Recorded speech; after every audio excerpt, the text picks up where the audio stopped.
Good day everyone, and especially to you mom. I am Angel Vidisano, and my report today is all about the um, different process one should go through. So number one is evaluate the part. So evaluate the part. So um, actors rely on the script to understand their character.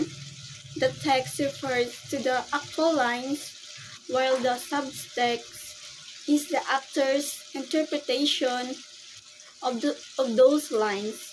By analyzing the subject, actors can uncover the character's traits, emotions, and behaviors, helping them portray the role more authentically.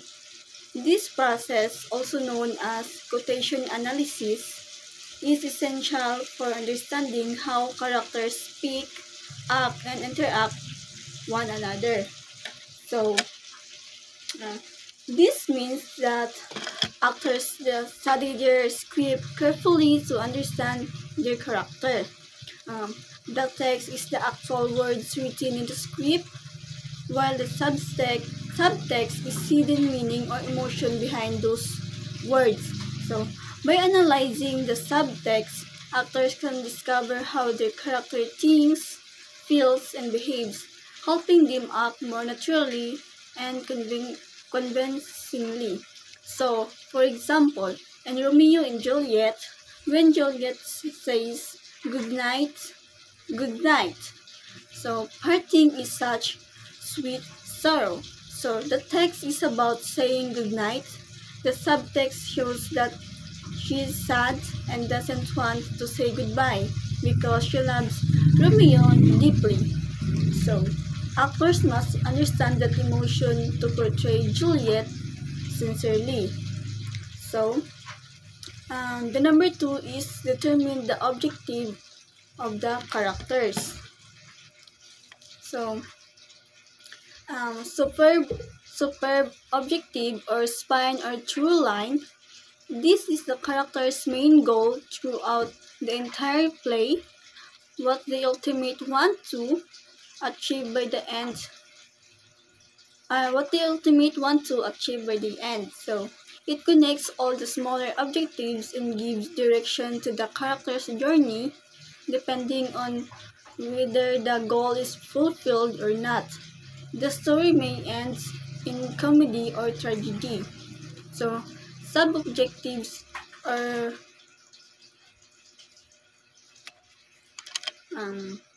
so sub-objective or spine or through line is all about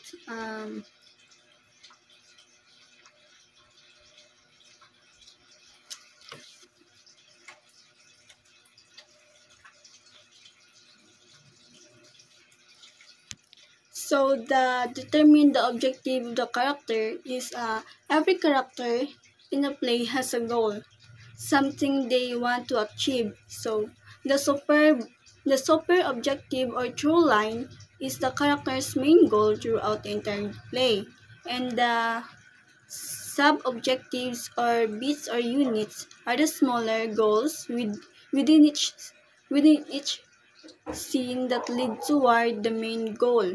So, like for example, in the Lion King, so the super objective is Simba wants to reclaim his place as a king and restore balance to the Pride Lands.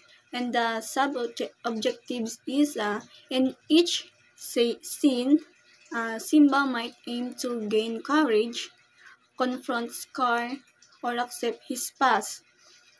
Knowing this helps the actor express the right emotions and motivations in every scene. So, the number three is interconnectivity of the characters.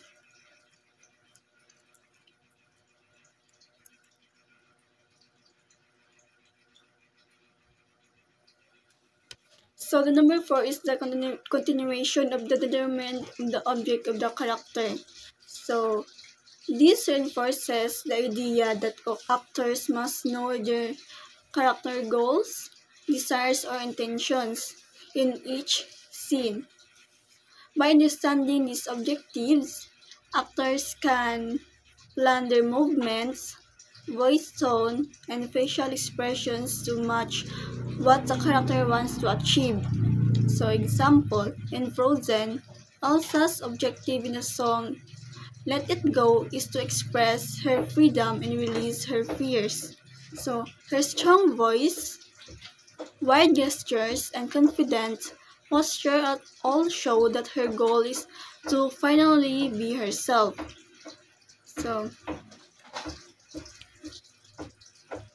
and last is interconnectivity of the characters. So, interconnectivity of the characters is RealComm, coined by Robert Cohen, means relationship, communication, how actors connect to the stage through dialogue and interaction. Communication has two parts. So, number one is the content. It is what is said in the relationship and how it's said.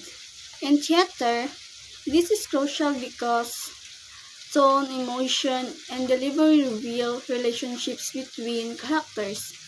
To perform effectively, actors must understand the subtext behind their lines to express these relationships authentically. So this means understanding how characters relate and communicate with each other on stage. So, RealComm means from Robert Cohen stands for relationship communication. It focuses on both content. Content is what is said. Relationship is how it's said.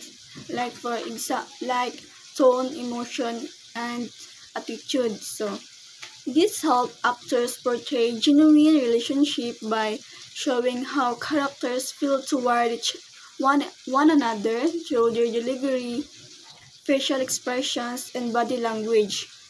For example, in Harry Potter, when Harry speaks to Voldemort, the content is confrontation. So, the Harry Potter said is you you will never win. So, but the relationship is filled with fear, anger, and bravery. The way Harry delivers those words shows his emotions and connection to Voldemort. So, um, this is all my report today, ma'am. Thank you.